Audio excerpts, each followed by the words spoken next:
Ohontsá Sha'kontón when strawberries came to be.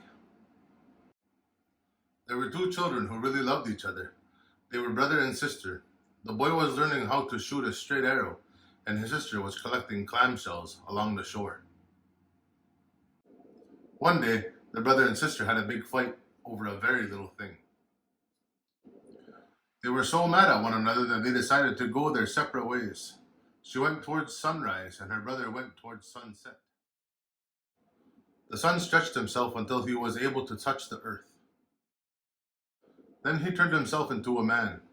The girl thought he was such a wonder to look at. The sun man said to the girl, "Do you wish to see your brother?" She said, "I wish so very much." He said to her, "Then turn and go back." Not long afterwards, the boy turned back to follow his sister. As she walked along the road, berries came into existence in the bushes.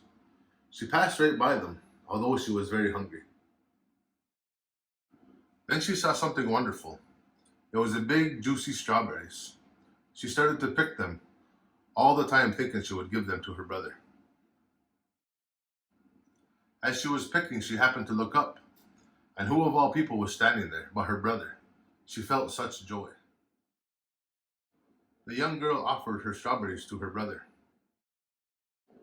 That is why, since the beginning of time, they have always given strawberries as an offering when they wish to make up, just like this brother and sister.